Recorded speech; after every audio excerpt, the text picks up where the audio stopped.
मैं हूँ जितेंद्र। ये इतिहास के एक ऐसे जेल कैंप से भागने की योजना थी जिसमें शामिल थे पूरे 600 कैदी। उनके अकॉर्डिंग प्लानिंग बिल्कुल परफेक्ट थी, मगर भागने के 2 दिन पहले ही अफवाह फैलने लगी कि सभी कैदियों को मारकर ये जेल कैंप बंद कर दिया जाने वाला है। सच्चाई थी, जेल कैंप को छुपाकर कैदियों पर किए जाते थे अत्याचार। ये था Sobibor death camp. Of the Sobibor death camp. Sobibor killing center in occupied Poland. Sobibor, and this is the area where the trains carrying the Jewish victims around. Sobibor death camp, a camp where many of my own family members were killed. The uprising in Sobibor was one of the most heroic acts of Sobibor represents that. Sobibor, the death camp. Side of the Sobibor camp.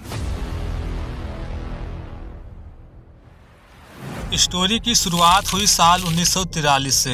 यह है देश Poland. उस वक्त यानी ये द्वितीय विश्व युद्ध का दौर है। यह है सीक्रेट नाजी डेथ कैंप जिसका नाम है सोबिबोर। एक ऐसा गुप्त जेल कैंप था जिसे देश जर्मनी के शासक एडोल्फ हिटलर द्वारा बनाया गया तथा दुनिया से छुपाकर रखा गया था। आप सोच सकते हैं ये पोलैंड है, जर्मनी का हिटलर यहाँ कैसे जेल बना सकता है, क्योंकि पोलैंड उस टाइम हिटलर के कब्जे में था। इसे खासकर बनाया गया था सभी यहूदियों का सफाया करने के लिए, लेकिन सोवियतों यानी रूसी संगठन के हाथों करारी हार के बाद कैंप कमजोर होने लगी। कुछ कैदी भागने में भी सफल होने लगे। ऐसा होने से हिटलर को डर था ये बाहरी दुनिया तक पहुंच गए तो हमारे मौत के कैंप के बारे में बताएंगे, जिसमें खासकर यहूदियों को मारा जा रहा था। कैंप को तोड़ना शुरू कर दिया गया तथा बचे कैदियों की हत्या करने लगे।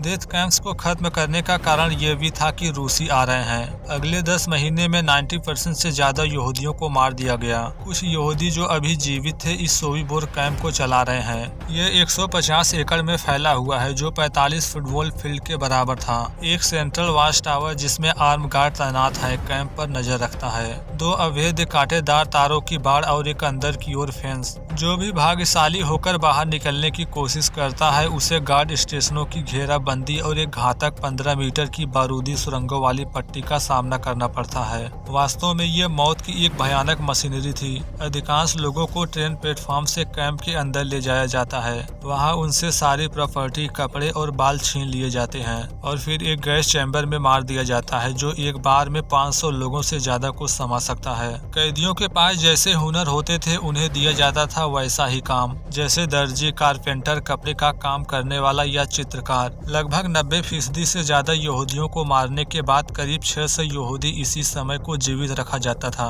लगभग 90% से ज्यादा यहूदी को मारने के बाद करीब 600 यहूदियों को इस कैंप में रखा गया था ताकि कैंप चलता रहे। लगभग 30 एसएस जर्मन ऑफिसर्स द्वारा कंट्रोल किया जाता है कैंप को। इसकी ब्रूटल एफिशिएंसी को बढ़ाने के लिए कैंप को एक गार्डों तथा 3 अलग अलग सब कैंप के साथ स्टेबलाइज किया गया है। पहले में एसएस ऑफिसर्स और गार्ड रहते हैं। बगल में है कैंप 1 जहां 400 यहूदी कैद रहते हैं और वर्कशॉप की देखभाल करते हैं। कैंप 2 में छटाई यानी बैरक्स है जहां सभी जब्त की गई चीजें रखी जाती हैं। अंत में 300 फुट लंबे रास्ते के अंत में जिसे स्वर्ग का रास्ता कहा जाता है कैंप 3 है। एक गैस चैम्बर है जो ढके हुए टैंक इंजन के धुएं से चलता है, लेकिन कैंप 1 में एक कैदी अब भी उम्मीद बनाए रखा है कि वह भाग सकता है। एक ऐसा व्यक्ति जो सभी के लिए बाहर निकलने का रास्ता खोजने के लिए डिटरमाइंड है। यह है लियोन फ्रेंड हैंडलर। वह कैंप में काफी जल्दी आ गया था। उसका पूरा परिवार गैस चैम्बर में भेज दिया गया था, लेकिन वह बच गया क्योंकि वह एक कारपेंटर था।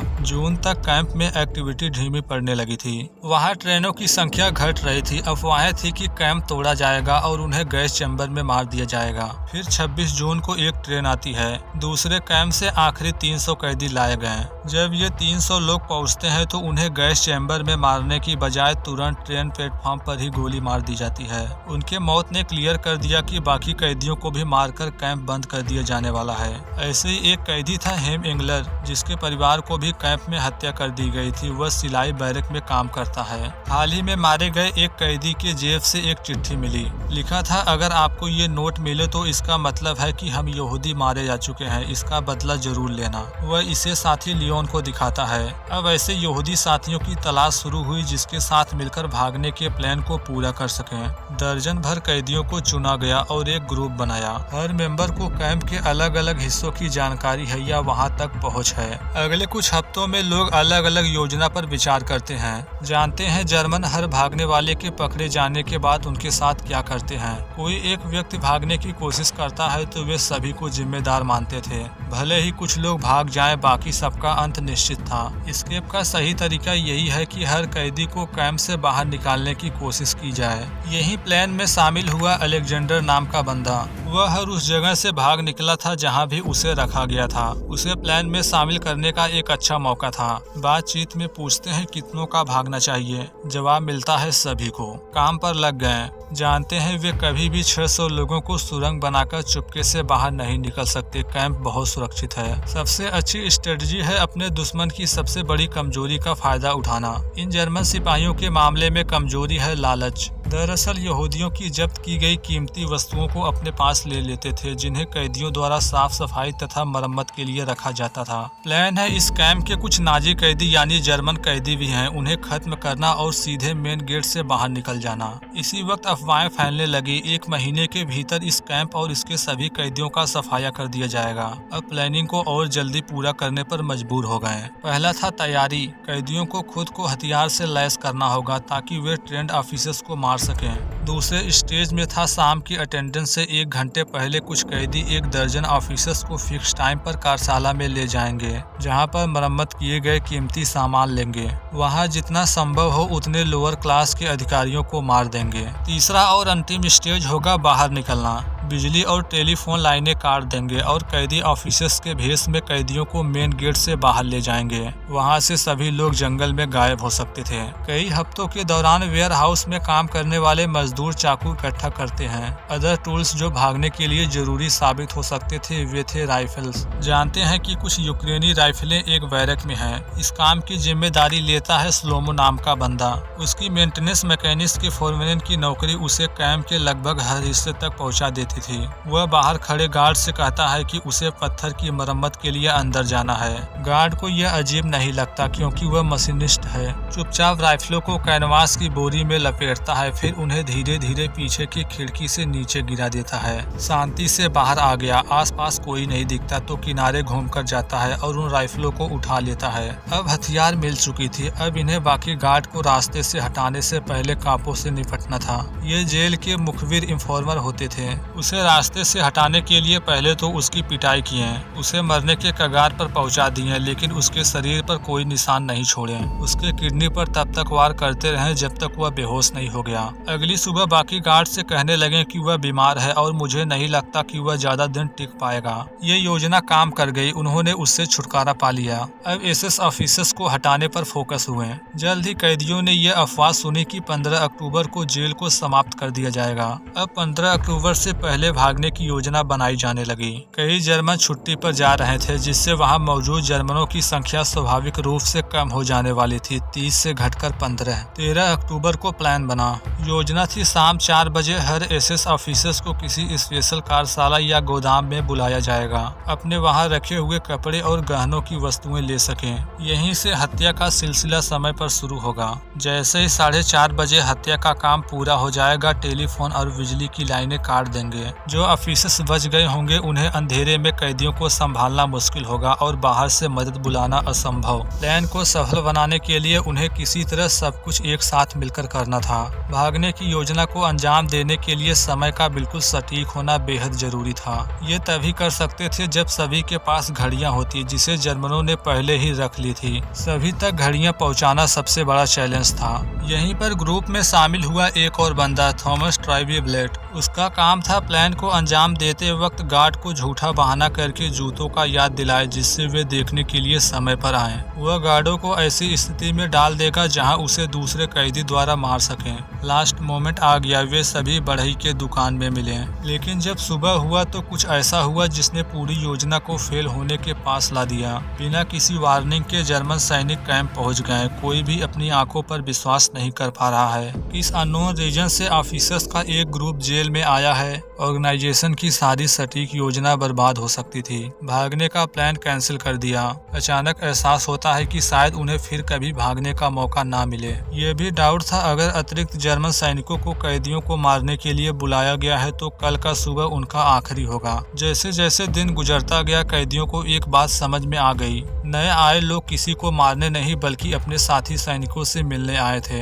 राहत महसूस की जा सकती थी। जल्द ही मिलकर सैनिक वापस चले गए। ग्रुप जानती है कि उन्हें दूसरी बार मौका मिला है, पर भागने की योजना को अगले दिन 14 अक्टूबर को शाम 4 बजे कंफर्म करेंगे। भागने की सुबह कुछ इफिशियंसी वर्कशॉप को देखने गए। सब कुछ प्लान के अकॉर्डिंग है, सब क्लियर था। 4 बजने से पहले योजना के अकॉर्डिंग काम शुरू हुआ। मेन कैदियों को जो जर्मन गार्डों को मारने में भाग लेंगे चाकू बांटे जाते हैं और कुल्हाड़ी भी दी जाती है। हत्या करने वाली टीमें हथियार और खुद को कैंप के चारों ओर छुपा लेती है और तैयार है हमले के लिए। गार्डों को खत्म करने की शुरुआत होती है डिप्टी कमांडर और हाई रैंकिंग के ऑफिसर से। वह जैसे कोट की फिटिंग के लिए अंदर गया, अचानक उस पर कुल्हाड़ी से हमला किया गया और उसे मार डाला। तुरंत ही हत्या करने वाली टीम अचानक शांत हो जाती। अगला इशारा मिलता है पूरी ताकत से आगे बढ़ने की। ऑर्गेनाइजेशन सटीक और ब्रूटल अटैक का बौछार कर देता है। एक के बाद एक ऑफिसर्स को पहले से तय छिपे मर्डर सीन पर ले जाया जाता है और मार दिया गया। उनके बॉडी वर्कशॉप में मेजों के पीछे या अलमारी में छुपाए हुए हैं। टीम ने लगभग 15 में से 10 ऑफिसर्स को मार गिराया था, जिसमें से टॉप लेवल के लीडर भी शामिल थे। लेकिन उनकी लिस्ट में जो ऑफिसर सबसे ऊपर था वह बच जाता है। दरअसल उस समय वह कैंप 2 में लौट गया था। कैंप में चीफ डायरेक्टर था, जिसके पास कैंप के रेयर टेलीफोन में से एक था। बाहर की दुनिया से आसानी से पहुंच बना सकता है। वह जिंदा रहा तो पूरी योजना बिखर जाएगी। वहां तक पहुंचने के लिए कैदियों ने एक स्पेशल टीम बनाई। तत्काल बनी टीम ऑफिसर्स के ऑफिस में इंटर की। वह कुछ समझ पाता जकड़ लिया जाता है। उसकी पिस्तौल ले लिए। फोन की ओर बढ़ता है, अचानक टीम उसे रोक देती है। अगले कई चाकू की वार से उसे खत्म कर दिए। योजना सफल हो रही थी। कुल मिलाकर 11 ऑफिसर्स को मारने में सफल हुए। अभी भी कुछ चुनिंदा ऑफिसर्स को रास्ते से हटाना बाकी था। समय तेजी से बीत रहा था। अगले स्टेज की ओर बढ़े। बिजली काट दिए। इलेक्ट्रिसिटी पर हमला करने का मतलब लाइट्स और टेलीफोन, जिसका अर्थ न केवल इंटरनल कम्युनिकेशन बल्कि सैनिकों को बुलाने के माध्यम को भी बंद कर दिया। बिजली और फोन न होने से भागने वालों की तलाश करना और मुश्किल हो जाएगा, खासकर जब रात हो। अब बारी थी प्लान के आखिरी स्टेज की ओर बढ़ने की, कैंप से बाहर निकलना। लेकिन यहीं से चीजें बिगड़ने लगी जैसे ही कॉल का समय नजदीक आता है। हालांकि कैदियों ने उन्हें छुपाने की पूरी कोशिश की। एक गार्ड अपनी ड्यूटी पर घूमते हुए ऑफिसर्स की डेड बॉडी तक पहुंच जाता है। उसे समझ आने लगा यहाँ क्या हो रहा है। कैदी गार्ड के बीच हलचल देखते हैं तो उन्हें एहसास होता है प्लान फेल होता नजर आ रहा है। भागने का कार्यक्रम तुरंत शुरू किया जाने लगा। कुछ बाहर दौड़ते हैं और प्लान में शामिल एक पुलिसमैन को इशारा करते हैं कि वह सीटी बजाए, जिससे कैदियों को लगभग 20 मिनट पहले ही रोल कॉल के लिए बुलाया जाता है। योजना यह थी कि वे सभी रोल कॉल पर जाएंगे और फिर सब एक साथ भाग जाएंगे। कैदी इकट्ठा होना शुरू करते हैं। हालांकि उनमें से मैक्सिमम लोगों को अभी भी भागने की योजना के बारे में कुछ पता नहीं है।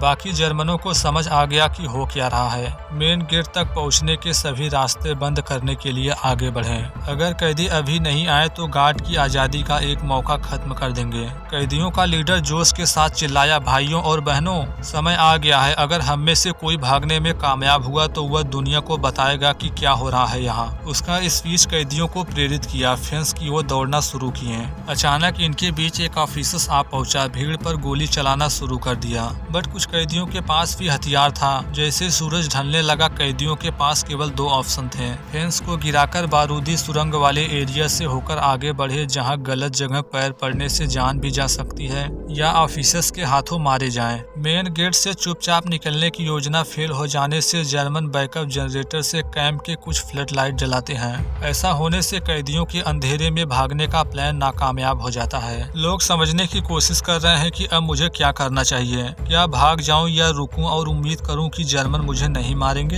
हालांकि अब मेन गेट बंद हो चुका था, लेकिन बाहर निकलने का अभी भी एक मौका बचा था। फेंस के ऊपर से सैकड़ों कैदी भागने का फैसला किए। उन्होंने सीढ़ी लगा दी और फेंस की ओर दौड़े जब तक कि वह गिर नहीं गई। जिनके भी पैर लैंड माइन पर पड़े उनके चिथड़े उड़ गए। लैंड माइन के मैदान को पार करने की दौड़ जंगल के किनारे तक पहुंचने की कोशिश ने एक भयानक दृश्य फेंस बना दिया। भागने वालों में कई को फेंस पार करने से पहले भी गार्ड द्वारा गोलियां मार दी जाती है। कुछ और लोग ज्यादा दूर नहीं जा पाते। इस जेल ब्रेक का जो मेन लीडर था उन्होंने खुद को तब तक रोक कर रखा जब तक कि बाकी लोग आगे नहीं निकल गए। ऐसा करने से उनके बचने की संभावनाएं ज्यादा हो गयी, क्योंकि तब तक ज्यादातर लैंड माइन एक्टिव होकर फट चुके थे। 600 में से लगभग आधे कैदी जंगल तक पहुंच जाते हैं। इस घटना के बाद ग्रुप अलग अलग डायरेक्शन में बट गया। सभी के अलग अलग होने से कैदियों के लिए एक बड़ा झटका था। अब जर्मन उनका पीछा कर रहे हैं। सभी के कैंप से बाहर निकलने में 12 मिनट से भी कम का समय लगा, जिससे बाकी जर्मन गार्डों की हालत सदमे में आ गई। जर्मन 300 से अधिक यहूदियों के लिए जो जंगल में छिपे या फिर भाग रहे हैं एक रूथलेस हंटिंग एक्सपीडिशन शुरू करते हैं। जंगल में गए और पीछे छूटे लोगों को पकड़कर वहीं मार डाला। आधी रात के बाद 2 मिलिट्री यूनिट कैंप पहुंचती है और कंट्रोल ले लेती है। खोज पूरी ताकत से शुरू होता है। जर्मन के लिए जोखिम सिर्फ व्यापार का नुकसान नहीं बल्कि यह भी है कि अगर सोबिबोर कैंप का रहस्य दुनिया तक पहुंच गया तो क्या होगा। जो कैदी जंगल तक पहुंचने में सफल हुए और जर्मन के पकड़ से दूर हैं, कोई गारंटी नहीं है कि वे कब तक सुरक्षित हैं। उन्हें भी ढूंढकर मार दिया जाएगा। कैदियों के मेन 5 लीडर किस्मत से आजादी तक पहुंच जाते हैं, लेकिन अधिकांश कैदी ऐसा नहीं कर पाते। 600 कैदियों में से 400 ने भागने की कोशिश की। 80 को तुरंत ही लड़ाई या लैंड माइन में मार दिया गया। जो लोग कैंप से बाहर निकलने में सफल हुए उनमें से 262 को जर्मन तथा लोकल लोगों द्वारा पकड़वाकर मार दिया गया। सिर्फ 53 लोग बुरी तरह से भागने और आजादी पाने में सफल हुए। जर्मनों को भी पता चल गया कि कुछ कैदी पूरी तरह से भागने में सफल हो गए। अपने अपराधों तथा कैंप का सबूत दुनिया से छुपाने का काम शुरू कर दिए। सोबिबोर कैंप को ही बंद करने का फैसला किए। बचे हुए सभी यहूदियों की हत्या कर दी गई और ऑपरेशन को बंद कर दिया गया। जमीन को इस तरह समतल कर दिए जैसे वहाँ कुछ हुआ ही नहीं था। लेकिन जो भाग निकले उन्होंने जर्मन मृत्यु कैंप और वहाँ ली गई यहूदी जिंदगियों के बारे में दुनिया को बताया। अब इतिहास हत्यारे नहीं बल्कि बचे हुए लोग लिख रहे हैं।